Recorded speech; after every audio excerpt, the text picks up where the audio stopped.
മീഡിയയിലേക്ക് എല്ലാവർക്കും സ്വാഗതം. കുടജാദ്രിയുടെ വന്യമായ വിജനതയിലാണ് നമ്മളിപ്പോൾ ഉള്ളത്. ഈ യാത്ര ഞങ്ങൾ തുടങ്ങിയത് ഇന്നലെ പരപ്പനങ്ങാടിയിൽ പ്രകാശിൻ്റെ വീട്ടിൽ നിന്നാണ്. മലബാറിലെയും കർണാടകയിലെയും ഒരുപാട് നഗര ഗ്രാമങ്ങൾ താണ്ടി ഇന്നലെ വൈകുന്നേരത്താണ് ഞങ്ങൾ മൂകാംബികയിൽ എത്തിച്ചേരുന്നത്.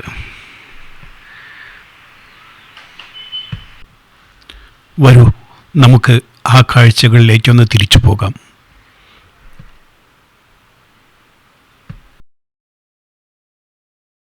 പരപ്പനങ്ങാടിയുടെ മണ്ണിൽ നിന്നും ആ യാത്ര തുടങ്ങുമ്പോൾ മനസ്സിൽ ഒരൊറ്റ ലക്ഷ്യം മാത്രമേ ഉണ്ടായിരുന്നുള്ളൂ: അമ്മ. മൂകാംബികാദേവിയുടെ സന്നിധിയിലേക്കുള്ള ദൂരം വെറുമൊരു യാത്രയല്ല, അതൊരു സമർപ്പണമാണ്. വണ്ടി മുന്നോട്ട് നീങ്ങുമ്പോൾ ജനൽ കാഴ്ചകൾക്കൊപ്പം മനസ്സിൽ ദേവീസ്തുതികളും താളമിട്ടു തുടങ്ങി. തീവണ്ടി ചക്രങ്ങൾ മലബാറിൻ്റെ ഹൃദയത്തിലൂടെ വേഗതയാർജിച്ചു. ചരിത്രമുറങ്ങുന്ന തലശ്ശേരിയും കോട്ടകളുടെ മണ്ണായ കണ്ണൂരും കടന്നു വണ്ടി കുതിച്ചു. പയ്യന്നൂരും നീലേശ്വരവും പിന്നിട്ട് കാസർഗോഡിൻ്റെ അതിർത്തികളും കുമ്പളയുടെ കായൽ ഭംഗിയും പിന്നിടുമ്പോൾ കാറ്റിന് പോലും ഒരു മന്ത്രച്ചരടിൻ്റെ വിശുദ്ധിയുണ്ടായിരുന്നു. കർണാടകയുടെ മണ്ണിലേക്ക് പ്രവേശിച്ചതോടെ സുറത്കലും ഉടുപ്പിയും കുന്താപുരവും ഓരോന്നായി വഴിമാറി. ഓരോ സ്റ്റേഷനും നമ്മെ അമ്മയോട് കൂടുതൽ അടുപ്പിക്കുകയായിരുന്നു.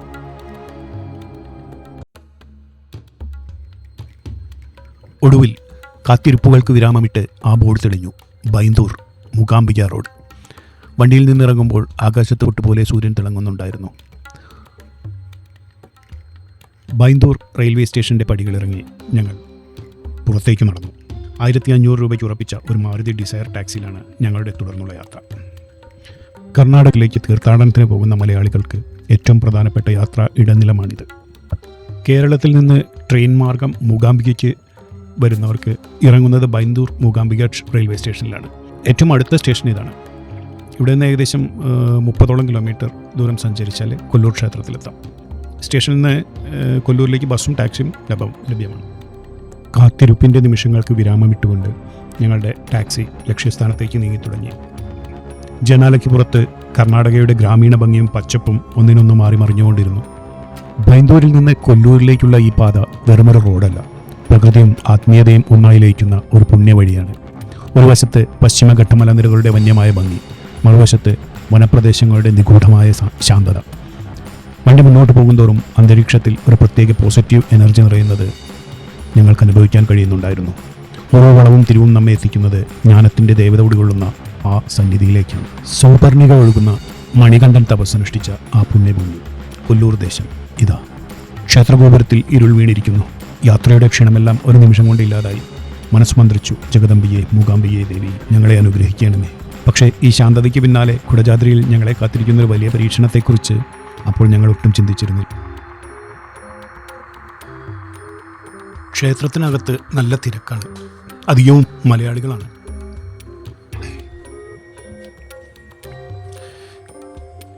ദേവിയുമായി പ്രദക്ഷിണം ചെയ്യാനുള്ള വെള്ളിപ്പല്ലക്ക് ഇതാ ക്ഷേത്രമുറ്റത്ത് റെഡിയാക്കി വെച്ചിട്ടുണ്ട്.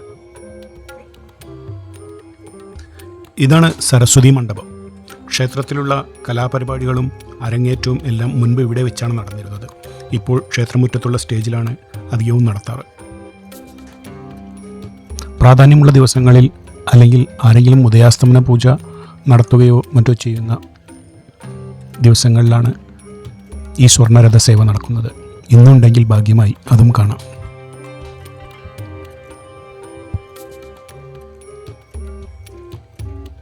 ദേവി ചൈതന്യവുമായി ക്ഷേത്രം വലം വയ്ക്കാനുള്ള വെള്ളിപ്പല്ലക്ക് ഇവിടെ റെഡിയായിട്ടുണ്ട്.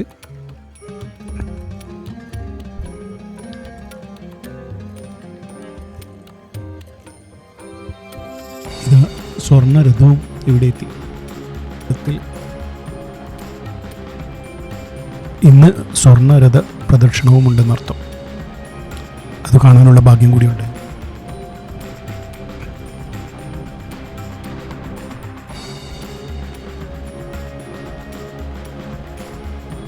ആദ്യത്തെ റൗണ്ട് ക്ഷേത്രം വലം വയ്ക്കുന്നത് ദേവിയുടെ മൂർത്തി അടികന്മാർ തലയിലേറ്റിക്കൊണ്ടാണ്. അതിനുശേഷം വെള്ളിപ്പല്ലക്കിലും പിന്നീട് സ്വർണ്ണത്തേരിലുമാണ്.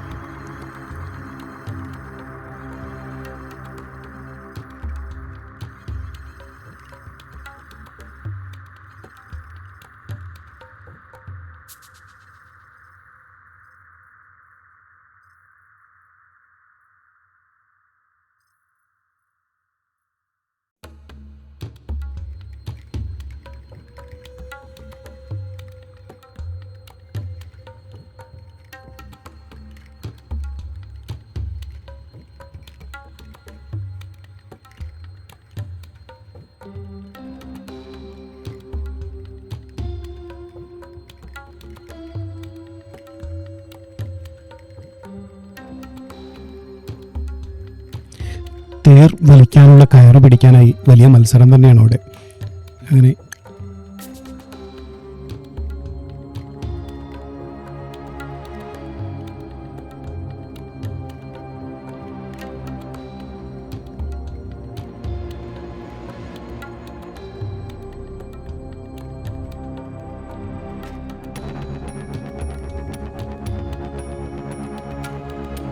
തേരുരുണ്ടു തുടങ്ങി.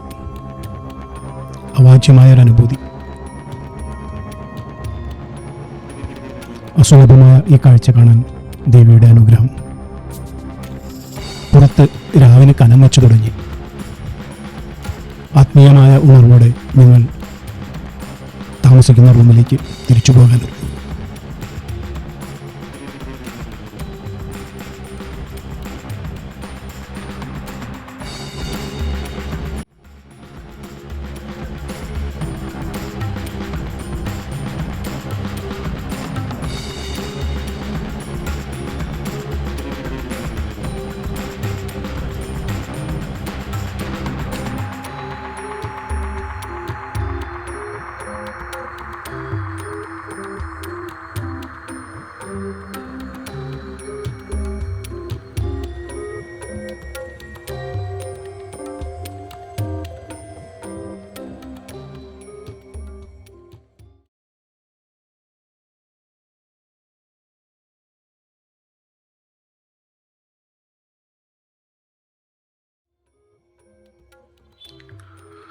ക്ഷേത്ര ദർശനമെല്ലാം കഴിഞ്ഞ് പിറ്റേന്ന് രാവിലെ തന്നെ ഞങ്ങൾ കുടജാദ്രി ലക്ഷ്യമാക്കി പുറപ്പെട്ടു.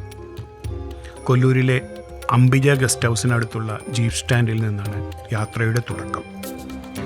സാധാരണ ഒരു ജീപ്പിൽ 8 പേരെയൊക്കെ കുത്തി നിറച്ചാണ് കൊണ്ടുപോകാറ്.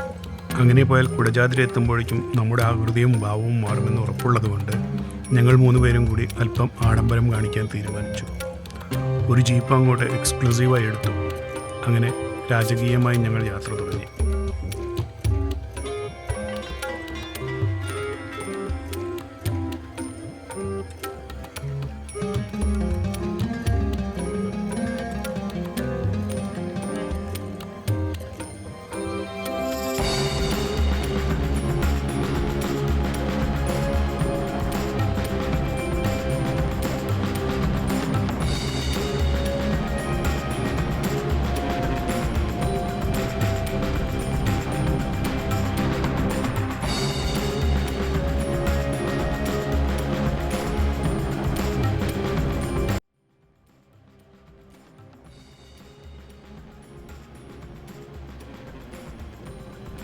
കൊല്ലൂർ ഷിമോഗ മെയിൻ റോഡിലൂടെ അല്പദൂരം മുന്നോട്ട് പോയ ശേഷം ജീപ്പ് പെട്ടെന്നാണ് ഒരു വില്ലേജ് റോഡിലേക്ക് തിരിഞ്ഞത്. അവിടുന്ന് അങ്ങോട്ട് ഭൂമിശാസ്ത്രം പതുക്കെ മാറാൻ തുടങ്ങി. നിട്ടൂർ കഴിഞ്ഞ് നമ്മൾ നേരെ പ്രവേശിക്കുന്നത് ഫോറസ്റ്റ് ഡിപ്പാർട്ട്മെൻറ്റിൻ്റെ ചെക്ക് പോസ്റ്റിലേക്കാണ്. പച്ചപ്പ് നിറഞ്ഞ ഗാർഡ് സെക്ഷൻ്റെയും വനമേഖലയുടെയും തുടക്കം ഇവിടെയാണ്. വഴിയിൽ യാത്രക്കാർക്ക് അല്പം വിശ്രമിക്കാനും ചായ കുടിക്കാനുമെല്ലാം ചെറിയ തട്ടുകടകളും വിശ്രമ കേന്ദ്രങ്ങളുമുണ്ട്. കാടിൻ്റെ തണുത്ത കാറ്റടിച്ചു തുടങ്ങിയപ്പോൾ ഞങ്ങൾ വിചാരിച്ചു സംഗതി വളരെ റൊമാൻറ്റിക് ആണെന്ന്. കോൺക്രീറ്റ് റോഡൊക്കെ വഴിമാറി. ഇനി അങ്ങോട്ട് റോഡില്ല, വെറും കല്ലും മണ്ണും കുഴികളും മാത്രം. ശുദ്ധമായ ഓഫ് റോഡ്.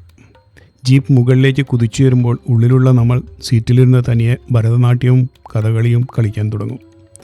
3 പേർ മാത്രം ഇരുന്നതുകൊണ്ട് ജീപ്പിൻ്റെ ഉള്ളിൽ അങ്ങോട്ടും എന്നതാണ് ഏക ആശ്വാസം. ഈ കുലുക്കമൊക്കെ താണ്ടി ഞങ്ങൾ മലമുകളിലേക്ക് പോകുമ്പോൾ പ്രകൃതി ഞങ്ങൾക്ക് വേണ്ടി മറ്റൊരു സർപ്രൈസ് ഒരുക്കി വയ്ക്കുന്നുണ്ടായിരുന്നു.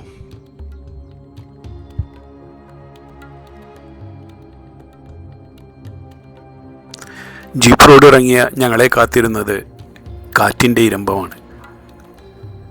കൂടാതെ നല്ല മഞ്ഞും തണുപ്പും.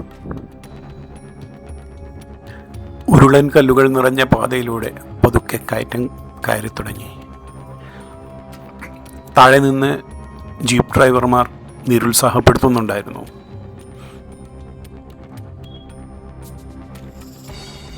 ആദ്യത്തെ കയറ്റം കുറച്ച് കഠിനം തന്നെയാണ്. മഴ നനഞ്ഞ വഴികളും വഴുക്കലുള്ള പാറകളും പിന്നെ കൊടും തണുപ്പും.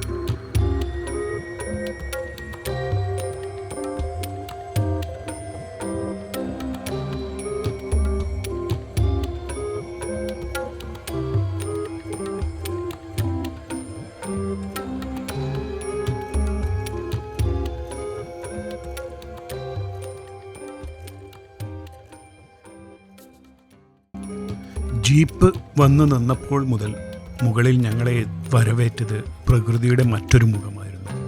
അസ്ഥി തുളയ്ക്കുന്ന കഠിനമായ തണുപ്പ്, കൂട്ടിന് ശരീരത്തെ ഉലച്ചുകളയുന്ന ശക്തമായ കാറ്റും, പെയ്യാൻ മടിച്ചു നിൽക്കുന്ന എന്നാൽ ഇടയ്ക്കിടയ്ക്ക് പെയ്യുന്ന നേരിയ മഴയും. കാൽപ്പാടുകൾ പോലും കാണാൻ കഴിയാത്ത വിധം മഞ്ഞ് വഴി കൈയടക്കിയിരുന്നു പലപ്പോഴും. വരും വരായികളെക്കുറിച്ചോർത്ത് മനസ്സൊന്നും മടിച്ചെങ്കിലും തിരിച്ചു പോകാൻ ഞങ്ങൾ തയ്യാറായിരുന്നില്ല. കാരണം പശ്ചിമഘട്ടത്തിൻ്റെ ഈ മുകളിൽ കാറ്റും മഞ്ഞും വകഞ്ഞു മാറ്റി കുടജാദ്രി മല കയറുക എന്നത് വർഷങ്ങളായുള്ള ഒരു വലിയ സ്വപ്നമായിരുന്നു.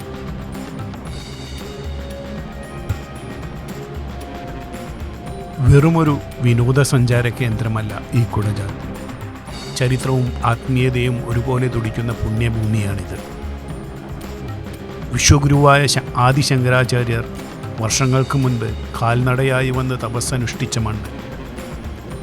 ജഗദംബികയായ മൂകാംബികാദേവി പ്രത്യക്ഷപ്പെട്ടത് ഇവിടെയാണെന്നാണ് ഐതിഹ്യം. ദേവി മഹിഷാസുരനെ വധിച്ച ശേഷം തൻ്റെ ആയുധങ്ങൾ കഴുകിയെന്ന് വിശ്വസിക്കപ്പെടുന്ന പുണ്യതീർത്ഥവും ഇവിടുത്തെ ചരിത്രത്തിൻ്റെ ഭാഗമാണ്. പൗരാണിക കാലം മുതൽക്കേ യോഗിവര്യന്മാരുടെയും സിദ്ധന്മാരുടെയും തപസ്സുകൊണ്ട് പവിത്രമായ ഈ മലനിരകളിൽ ചുവടുവയ്ക്കുമ്പോൾ ഉള്ളിൽ ഭക്തിയുടെ ഒരു വലിയ ചൈതന്യം നിറയും.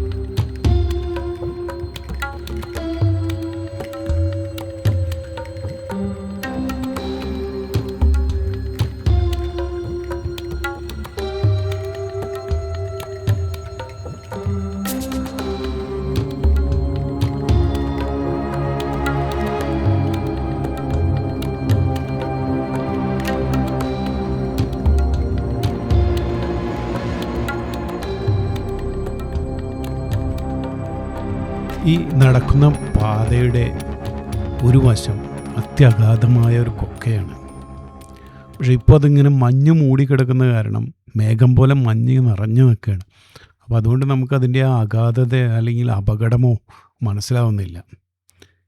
അപരിചിതരാരെങ്കിലും വന്നിട്ട് ഈ സ്ഥലം മനസ്സിലാവാതെ അങ്ങോട്ടേക്ക് ഇറങ്ങിയാൽ വളരെ വലിയൊരു അപകടത്തിൽപ്പെടും. 2 പേർ അവിടെ ഇരിക്കുന്നുണ്ടായിരുന്നു. അവരോട് ഞങ്ങൾ അവിടെ നിന്ന് മാറിയിരിക്കാൻ അഭ്യർത്ഥിക്കുകയുണ്ടായി.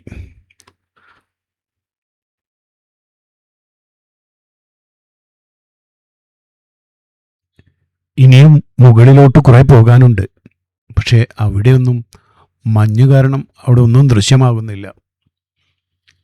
കനത്ത മഞ്ഞാണ് മുകളിൽ.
ഒരു മലയുടെ ഉന്നതമായ ശിഖരത്തിലെത്തി.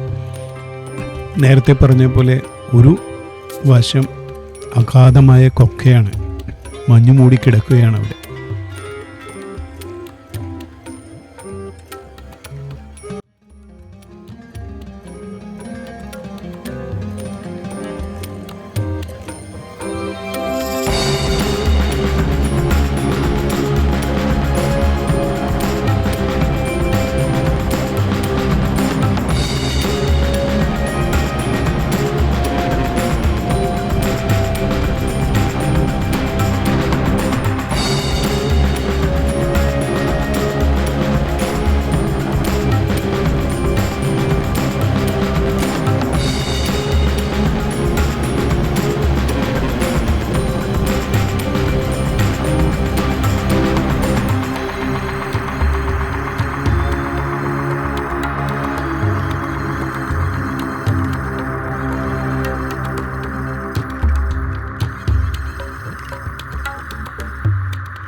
ഇടതുവശത്ത് അഗാധമായ കൊക്കയാണ്.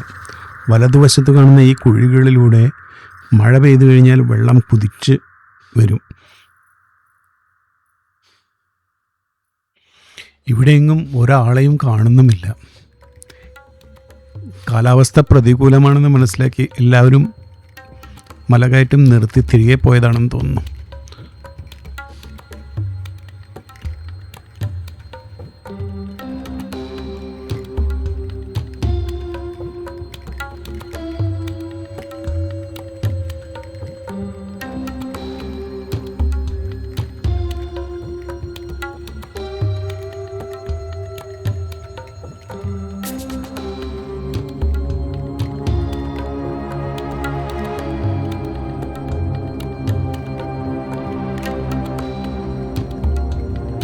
മലയിറങ്ങി വരുന്ന രണ്ടുപേരെ കണ്ടപ്പോൾ സന്തോഷം തോന്നിയെങ്കിലും അവർ തന്ന വാർത്ത നിരാശാജനകമായിരുന്നു.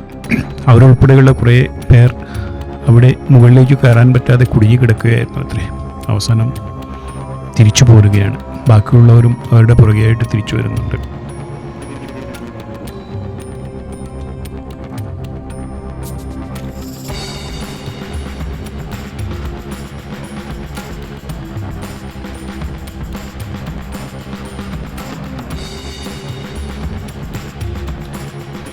കുടജാദ്രി മലനിരകളുടെ ഏറ്റവും മുകളിലുള്ള ആത്മീയതയുടെ പരകൂടിയായ സർവജ്ഞപീഠം.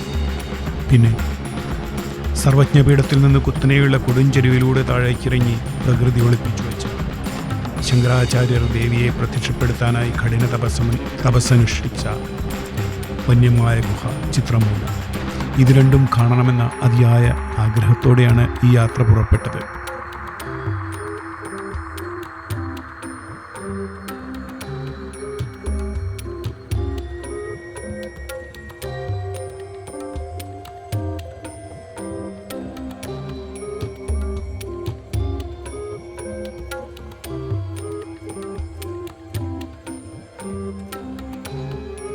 പ്രകൃതിക്ക് ഞങ്ങളെക്കുറിച്ച് മറ്റു ചില പദ്ധതികളുണ്ടായിരുന്നു. മുകളിലേക്ക് കയറുന്തോറും കാറ്റിൻ്റെ വേഗത ഭയാനകമായി വർദ്ധിച്ചു. കൺമുന്നിലെ കാഴ്ചകൾ പൂർണ്ണമായും മഞ്ഞിൻ്റെ വെളുത്ത തിരശ്ശീലയ്ക്ക് പിന്നിലായി. വിരലുകൾ പോലും മരവിച്ചു പോകുന്ന തണുപ്പ്. വർഷങ്ങളായുള്ള ആഗ്രഹം ഇത്ര അടുത്തെത്തിയിട്ടും പ്രകൃതിയുടെ അശക്തമായ മുന്നറിയിപ്പിന് മുന്നിൽ ഒടുവിൽ ഞങ്ങൾക്ക് കീഴടങ്ങേണ്ടി വന്നു. പൂർണ്ണമായും ലക്ഷ്യത്തിലെത്താൻ കഴിഞ്ഞില്ലെങ്കിലും കുടജാദ്രി ഞങ്ങളെ പഠിപ്പിച്ചത് വലിയൊരു പാഠമാണ്. പ്രകൃതിക്ക് മുന്നിൽ മനുഷ്യൻ എത്ര നിസ്സാരനാണെന്ന വലിയ സത്യം. ആ അമ്മയുടെ സന്നിധിയിലേക്ക് വീണ്ടും ഒരു മടങ്ങി വരവിനായി ഈ യാത്ര ഇവിടെ താത്കാലികമായി അവസാനിപ്പിക്കുന്നു.